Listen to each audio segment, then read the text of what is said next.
One of the things that I get asked the most is, what should I do? Do I need higher rep, low weight training where the weights are lighter, or do I need low rep, high weight training?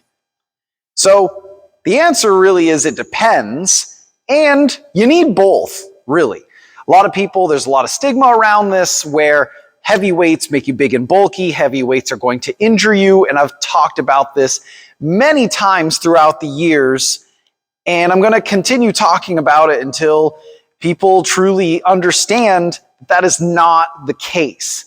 In fact, as we'll talk about in just a little bit, higher rep training is actually going to build more muscle than low rep, high weight training. Okay? But what are the differences in these? What can you get out of them, and why are they both important for your training? Because a lot of us get stuck into one camp, if you will. So you have the camp of the power lifter or the strongman competitor, or something like that, where you want to lift as heavy weight as possible. If you're a strength athlete and you want to do that day in, day out, and you just love it. I've been that guy. I was that guy for many years, and it's still very valuable work, but it is not the end-all be-all. In fact, to continue making long-term progress, we need both of these methodologies. And so then you have the high rep, low weight camp. Okay, these are your folks that maybe are endurance athletes, or maybe you're doing some sort of pop fitness class like Body Pump, where that's all it is. You're doing tons of reps at very low weights, and you're getting a good burn and all that. But in the long run, you're only going to get so far doing that. It's only going to help you so much. And so you need to change things up. And you can go back and forth between these two methodologies and cycle them in ways where you can continue making progress, whether that be weight loss, muscle gain, or training for a specific sport like a strength sport or endurance event, or regular sports like football, soccer, whatever, whether you do these recreationally or you do them more competitively. This type of training can be tremendously valuable. So, and even for somebody, again, that's not an athlete, this is important so that you don't find yourself in a rut where you're not making progress anymore, okay, with whatever goals that you may have. So, high rep, low weight training. All right, important stuff.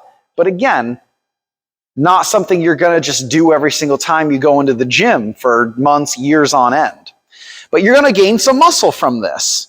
Okay, you're using low, moderate weights, and hypertrophy is one of the things that you're going to gain. Hypertrophy meaning muscle gain.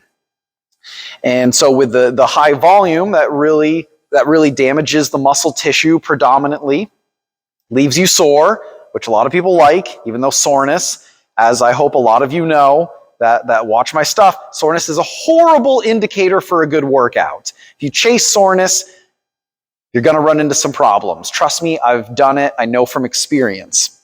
But I digress.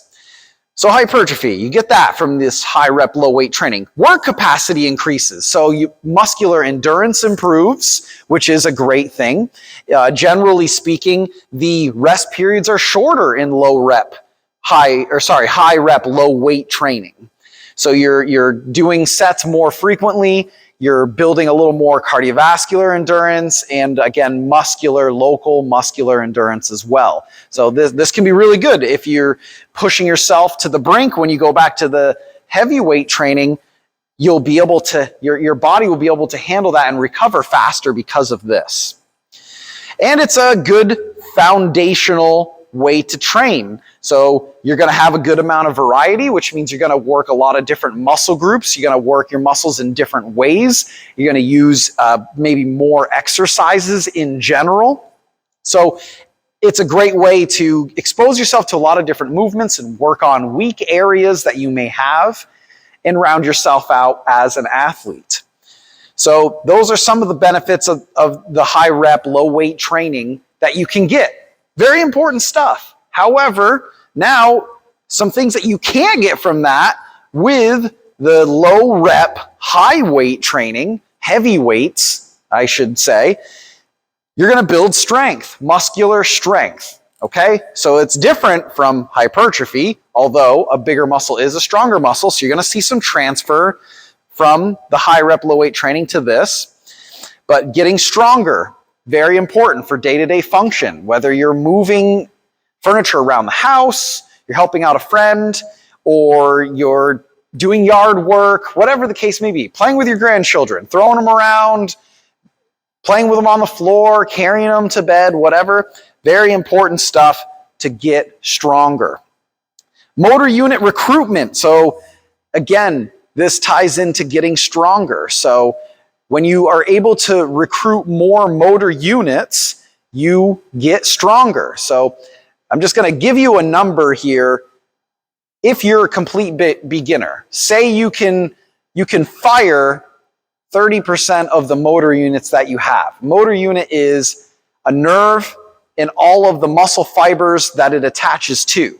So that nerve makes those muscles fire or contract, and you have a certain amount of motor units that you are capable of utilizing if you're an untrained person. So let's say that number's 30%. As you get stronger, as you train and you improve, the amount of motor units you can then utilize increases, so you get stronger. And so you're able to pick up heavier weights and do more things. So that's very important with this heavy weight training. And then it's more specific. So you might use fewer exercises and you might get very specific with the exercises you utilize depending on your goals or the sport or events that you train for. So if you're a power lifter and you're training for the squat, bench press, and deadlift, and you want to lift as much weight as you possibly can, then you're going to use those specific exercises along with some variations and whatnot as you get closer to meet day.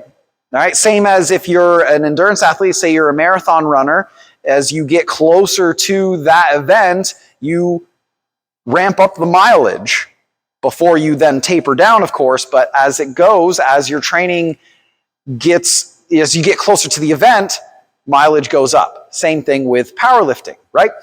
And again, as a person that maybe doesn't compete in sports such as those, this is still really important, because if you do this for too long, your body gets desensitized to the training and you can no longer make improvements. So take some time away from this and go into the low rep, high weight training.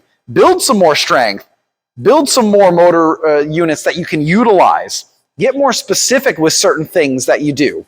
All right? And use a little less variety for a while. Then your body will get resensitized to the high rep, low weight training. You can go back to that and you'll see more progress there, whether it's gaining more muscle, being able to do more reps because now you're stronger. And since you're stronger, now you can use heavier weights. Your low weights become a little bit heavier because you've gotten stronger from doing all of this here. So they really tie together really well.